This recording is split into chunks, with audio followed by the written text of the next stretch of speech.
Here's Thomas, 1 second. Got it at the buzzer! Oh, my. Farouk Manesh, a three. Good! Draymond Green finds Lucius for the win. He got it! Spartans move to the Sweet 16. Crawford's got to hurry. Up. Oh, no! Not going to try. It's Hayward pulling it down. Getting around. Zubac at midcourt. Launches the shot. Oh, it almost went in! Almost went in, and Duke is the king of the dance, 2010. Van Zandt on the run, takes it down the right side. On the baseline, lost the basketball. It's on the floor, shot is up, and it's good! Frazier defends to advance, and he puts it down! Here comes the play, Goodman at the free throw line. Jumper. It's in Knight's hand. He beat Princeton at the gun. Here he shoots. Yes! With 5 seconds. Ohio State racing up the floor. The season on the line. Buford for the win. No! Kentucky pulls off the monster upset. When I was a child, I dreamed of playing professional basketball. I imagined the sound of sneakers on hardwood, the echo of the crowd, and the quiet pride of being admired for loving the game enough to master it. I did not dream of fame. I dreamed of belonging on that court. Every kid who holds a ball alone in a driveway knows this feeling. The belief that if you keep shooting, keep practicing, one day the game will give something back. That dream belongs to all of us. This is Leave Your Mark. I'm Vince Cortese. Today's guest is Tom Burnett. His journey in sports and education has taken him from Louisiana Tech to serving as the NCAA March Madness Committee Chair, where he's helped shape one of the most iconic events in college basketball. Tom, thank you for being here today. It's my pleasure. I appreciate the gracious intro and looking forward to a great conversation. What is the origin of the term March Madness? The term March Madness actually comes from high school basketball, not college. It was first coined in 1939 by Henry DeFarne Porter, an Illinois high school official who wrote about the excitement and madness of the state's high school basketball tournament. Decades later, CBS broadcaster Brent Musburger, familiar with the Illinois high school tournament, brought the coined phrase to national television, and the rest is history. Now, what I'm excited about, what drew me to, I'm a former athlete. I played basketball in college. And the excitement that the NCAA March Madness creates, share with me what that feels like, because it's a bigger event than anything I know. I'd have to go to the World Cup soccer on a global level. Super Bowl is bigger than the Super Bowl because it lasts longer, more games and a greater interest. Share with me then, how did that come to pass that you end up being the chairperson of the March Madness? And what is probably your most exciting experience with that? Wow. I appreciate the question. It's an event like no other. Jim Nantz likes to say that about another event, but I would say March Madness is really the one he's talking about. You're right about the World Cup. You're right about the Super Bowl, but I would dare say there's anything larger, more exciting than what we see over those 3 weekends in March and April. And to be a part of that is really the privilege of my career. How do you get to be in that spot? You probably got to work a long time. I had done this long enough, working in athletic administration for close to 3 decades. And there's a nomination process. Your peers out there can nominate you for committee service. And not just that committee, but I served on 10 different committees throughout my administrative career across the NCAA. And it just comes down to, in that particular role, they want administrators. They certainly want people with a basketball background. And for the most, committee members do have direct basketball experience. While I did not play in college, I have not coached.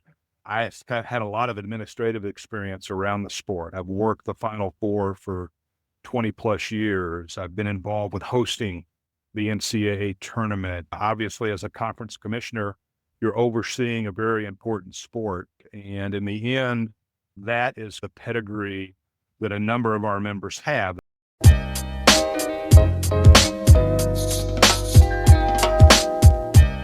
Today's Ask a Coach segment How do I get better and what should I do first? Using the invincible mindset, here is the foundation. Start with identity before instruction. Improvement begins by deciding who you are becoming, not just what you are doing. When your actions align with a clear identity, consistency follows naturally. Master the small, repeatable disciplines. Progress is built through daily fundamentals done with intention.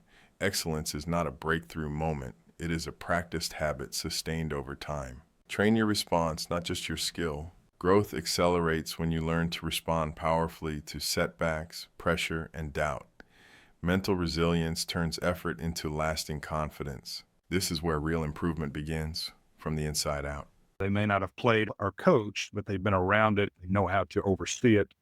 And that was my in, and had some great people nominate and support me in that role. Starting back in 2017-18, I was the chair of the committee. In the middle of all that, we had COVID, where we had to stop the tournament and then come back in a very different format and then bring it back out on the road in 22 when I was chair. That was a real privilege. Greatest moment in all that, it's hard to beat handing out the national championship trophy. On Monday night, you're on the podium. Jim Nantz has a microphone in your face. Of course, he's hosting it, doing the wonderful job he's always done, but then you get the opportunity with a celebratory Kansas team, hand the trophy to Coach Self.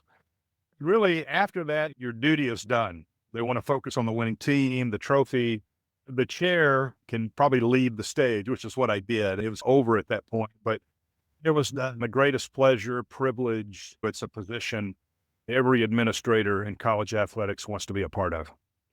You worked in multiple levels of college athletics, and you started out in the Southland Conference chairperson, and you get a couple decades of experience in there. Before we dive into what you're currently doing, what's one leadership principle anyone inside or outside of sports can learn from college athletics?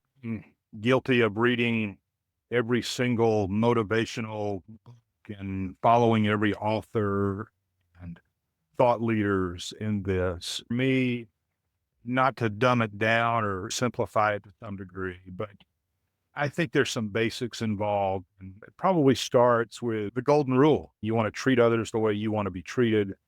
You're working at a high level of excitement, enthusiasm, controversy, competitiveness that brings out the good and sometimes maybe the not so good. So you're dealing with egos and personalities. And I've always had this fallback. You treat people well, you listen to them, you try to be as helpful and creative as you can, helping them with their problems. And then there's just some other elements that kind of tie into that probably I learned from my father and my other elders back in the day was be on time, which in my dad's view was always be early. Keep your head down and do the work. Really grow others around you and really try to, whether that's your staff or people on your campuses, lift them, put the spotlight on them. There's a great reward in that. Rising tide that lifts all boats. It applies in college athletics. It's been a key for me. But it's not complicated. It's doing the right thing all the time. You have Southwest partners that you're currently working with. Before we touch on that, I want to ask you a question. Many people see the NCAA as an established institution, but in some of your comments, you've hinted they could learn from emerging trends like esports and branding ecosystems. What's the surprising parallels you see here? When it comes to our governing body, it takes slings and arrows from people, the media, coaches. Sometimes that's justifiable. It's a long-standing organization that has done things a certain way for a long time. Now we're in a new era. We're evolving, changing. We've got name, image, likeness, revenue sharing. This is a very different enterprise than 5 years ago. And it's going to be very different in another 5 years. That being said, this is an organization too that's very large. It's very bureaucratic, like a government operation. Things don't move quickly. It's challenging, regardless of your thoughts on the NCAA. College athletics needs a governing body. It may look different than now, but there will be an oversight body that has to make rules, has to enforce rules, will upset people as they do that, because sometimes I think a lot of people in this enterprise think the rules are for everyone else and not really for me. We've got social media driving a lot of that. It's just a very different organization than it used to be. It has to be, but at the same time, it's got some elements that go back 50, 75 years. Instead of starting over and creating a new model, we build on what we have. It's a Frankenstein model where we add something here, something there, but you can trace it back to foundational decisions made, a half century ago. Another issue with the NCAA is a trust problem in college athletics.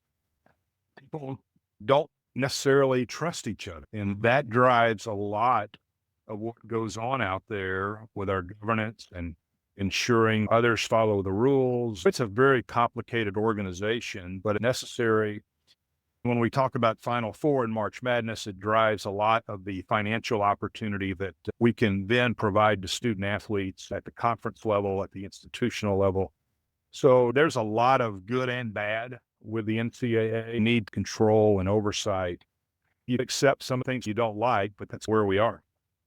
Let me ask you, because you mentioned the NIL, and the business of sports is evolving fast with that, the NIL, streaming media, athletic branding. What are some things behind the scenes, say an average fan would never expect to shape in college athletics today? Well, talk about NIL. You can trace it back to the 1950s when the NCAA developed the student athlete nomenclature as opposed to an employer-employee agreement. Fast forward throughout history since then, until just a few years ago, 2021, student athletes were this strange card of all people in our society. They did not have their name, image, and likeness rights. They signed those away in their scholarship across the NCAA. Vince, you have your NIL rights. I have mine, and others have their rights. But student athletes had to forfeit those rights, to the NCAA at one time. That led to litigation a few years ago. And now we're about 5 years into this NIL era, and now that's evolved into revenue sharing, which is completely opposite of anything we did prior. It feeds into this new modern era. You mentioned streaming allowed a lot of us, the smaller conference level, to provide their product across a platform that wasn't there 10 to 15 years ago. That's changed all of that as well. We've been able to take advantage of technology and use it to our advantage. We're in this new world of revenue that student athletes were cut out of for the longest time. And I think that's a positive. I think there's also some bad actors out there probably in the space, but ultimately there's no reason that we should deny these young people their rights that you and I have, that other people in our world have. It's just part of the larger change we'll see as we get into tomorrow. Excited about the games. Can't wait for these huge football opportunities. Basketball season started. Spring sports are right around the corner. College sports is that special American opportunity the rest of the world does not have. And in this sense, it's exciting. We can't wait till kickoff and tip off, but things are going to continue to change. So that shouldn't worry people, because we're going to have a great opportunity with college sports. Your Southland Conference, just under 20 years of experience there, and you took on the NCAA role, and now you really enjoy what you're doing with Southwest Sports Partners and the Lone Star NIL. So let me ask you a question towards the NIL one. If you could sit down with student athletes today and teach them one concept to prepare for life after sports, what would it be? I think I would share all of this you're involved with now is fleeting. It won't always be there. It's going to, I hate to say go away, because you can still be competitive and participate depending on your sport.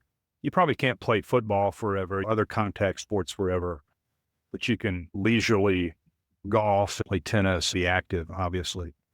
But this moment in time where you're at the highest level of competition, and that doesn't mean you're in the NFL, but say in your conference or level, it's very competitive.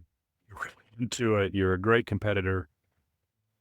for a lot of these students, it's going to be the last opportunity to be in that competitive space. You know, what I used to love to engage with student athletes when I was the commissioner is cherish this. It's going to go away. One day you're going to wake up and be 45 years old, for example. Hey, that happens to all of us. In my case, something that you cherish. And as an administrator, I would tell you, we had an obligation, I always thought, and still think this, that we had every obligation to make college competitive academic years the best they can be. Because not only do we want them to fondly remember their time in our conference or at their school, but we want that experience to set them up for lifelong success in business, in the boardroom, in life, with their families, with their civic engagement. That was always part of what we were really doing. It wasn't just about playing a game or athletic administration. It was about building a larger, greater opportunity, something bigger than us individually. As we engage with student athletes, I think as years go by, they probably recognize that more than they did, like a lot of us when we were 19, 20 years old. We just weren't thinking ahead like that. We were going to be 19 or 20 years old forever, and obviously that's not the case. Athletics leads to success later in life. Again, what other success you can have. I see it all the time. I run into former athletes who are leaders in this part of society or government or business. That's special. That's what's become most of the successful athletes, even if they didn't play a lot. Maybe they sat on the bench more than they played, or were practice squad players. They were part of that larger entity. Now, you have Lone Star NIL. How much of your experience prior to forming this almost 3 years ago, what are your intentions with that? Started Southwest Sports Partners, which was a traditional athletics consulting firm that kind of worked off of my background in an official capacity in a conference or on a campus, and taking that into the private sector to help, I could help colleges, communities with sports projects, that type of thing. The Lone Star NIL really evolved out of that because as I engaged with people about my first business, they were constantly asking me about NIL. What is it? What are you doing with it? And that was just 4 years ago.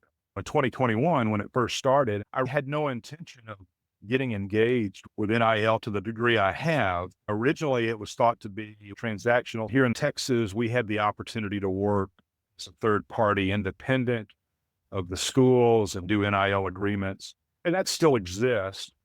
But as NIL has evolved into more revenue sharing, I don't know that our original idea still plays. With Lone Star NIL, we have turned it into more of an educational opportunity. Here in the state of Texas, we have a very limited window for high school athletes to participate in NIL. They have to be in their final year. They have to be 18 years or older to begin to participate in NIL. At the high school level. So before that, we had no NIL in high school. Other states have NIL for high school athletes.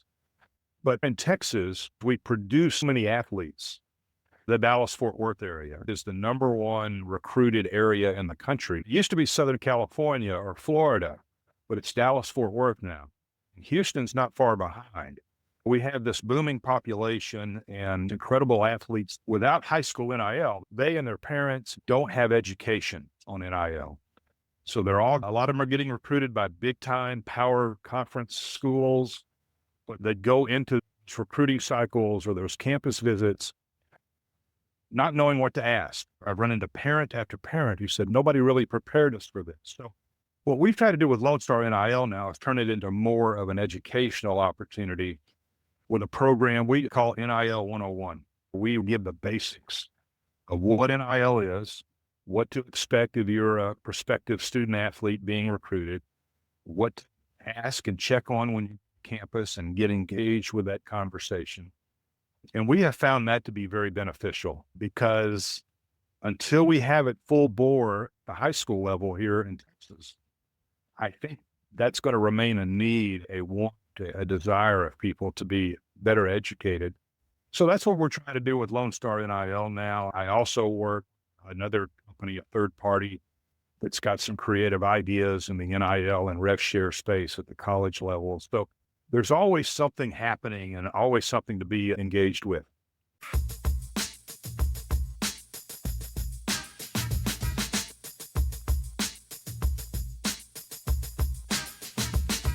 Did you know? Each year, NCAA Division I and Division II schools collectively award nearly $4 billion in athletic scholarship money to more than 180,000 student athletes across all their sports programs.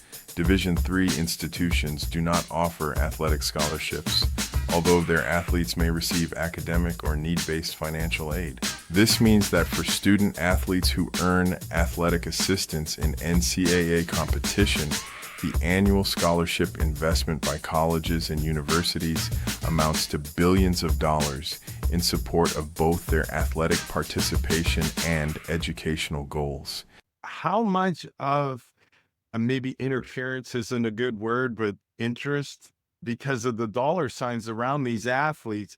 Are there agents and managers showing up at these kids are 18 years old, 19 years old? Maybe if they had a year experience, a senior year in high school, it's not as abrupt, but in areas where there isn't, you're going to go from high school. The coach recruiting you is also responsible for your check, which is kind of unusual situation. How do you see that evolve to become more legal and a little bit more cumbersome, or is the technology going to loosen it up and allow these kids in the portal and how that institutions work for their benefit? Yeah. Right now it is permissible for a student athlete in college to have agent representation as it relates to NIL. It can't be NIL plus their professional agency opportunity. Those have to be separate. The challenge in the college space, as we talk to the directors, I was talking with one yesterday, and the professional level, the players associations in the various professional sports really limit the financial opportunity an agent can have. Agents at the professional level might make 3, 4, maybe 5% of a salary, a contract that a professional athlete has. In college athletics, we don't yet, but maybe in the future we do.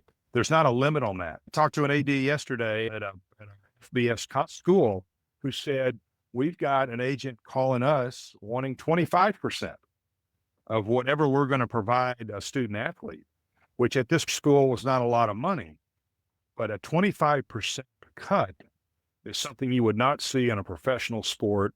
I don't think you would see it in an entertainment. We're in this unregulated space with commissions, agents can, and that sounds, as I talk to more of these administrators in the recruiting process, talk to coaches, that they would probably not be shy about saying, hey, we're being held hostage.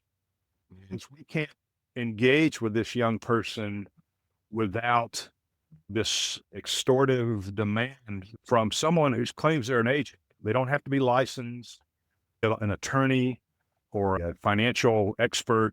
They can be a relative, can be a friend. And that's problematic. That's like when your dad follows you to play soccer or baseball. My dad stayed home. I want to get coached by somebody else. That infringement is definitely, especially on emotion level. So we have to get control of it. Now, you are recently partnered with Athletic Estate. How is this changing how the student athlete thinks about their own brand or career beyond sports?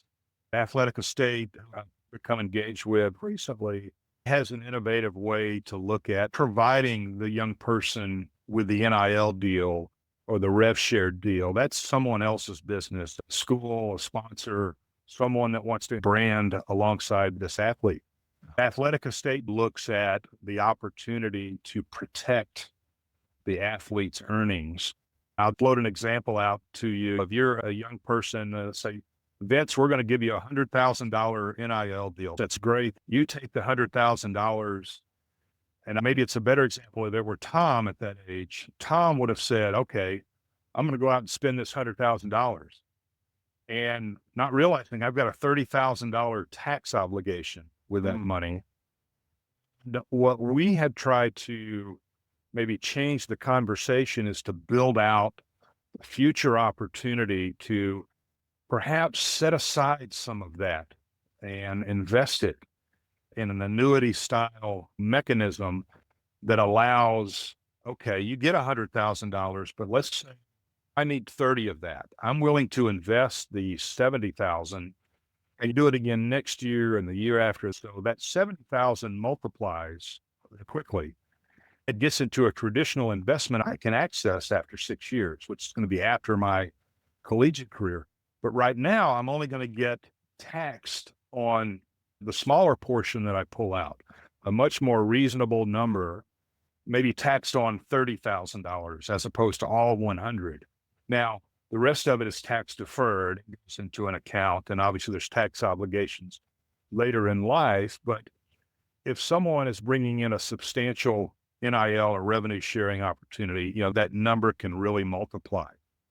The other thing the program does, it provides some portal protection for the schools and the athletes. We're not going to stop transferring, but maybe we can slow down some portal traffic, so to speak. And in doing so, can we come to an agreement that, okay, young man, young woman, student athlete, you have this opportunity, but if you leave early, some of that's going to stay behind that the school has been providing for you, or your NIL deal that you've committed to.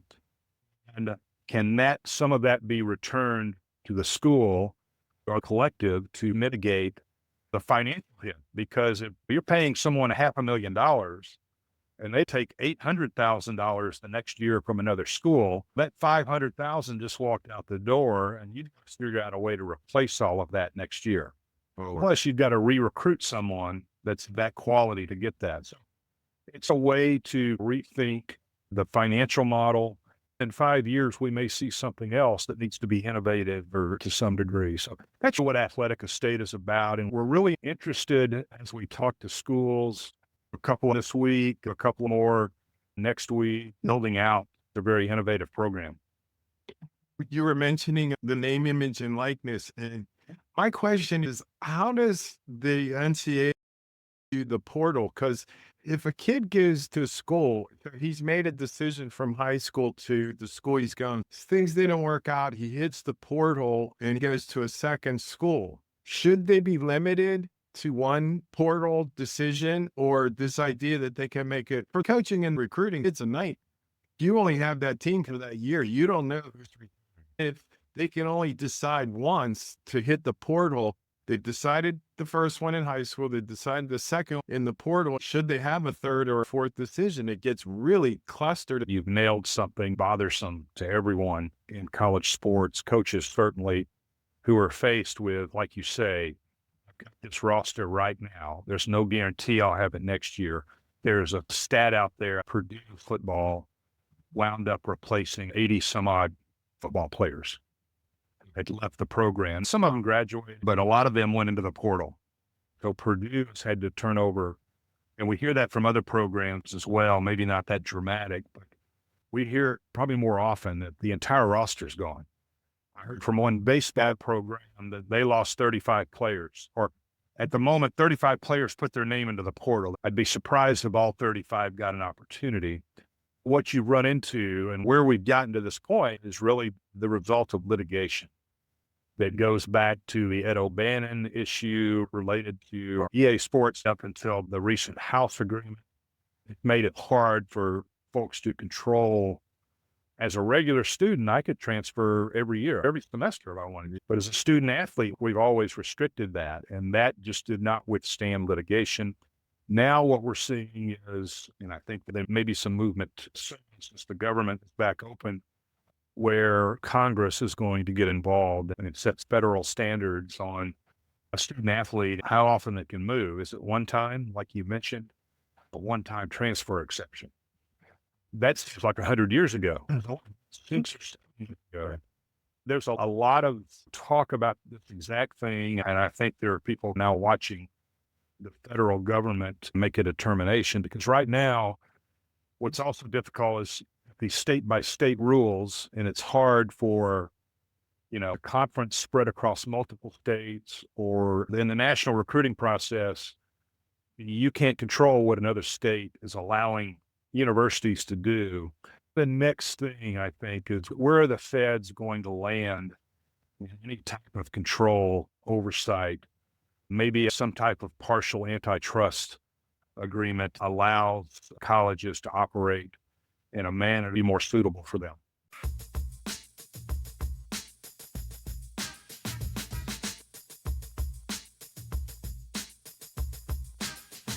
Tip of the day for young student athletes. College opportunities are earned through preparation, not exposure alone. Coaches look first at academic eligibility, character, and consistency before highlights or statistics. Focus daily on grades, discipline, and coachability, because talent may open a door, but readiness is what keeps it open. Now, I want to ask you, being in charge of a conference, the Pac-10 is dissolved.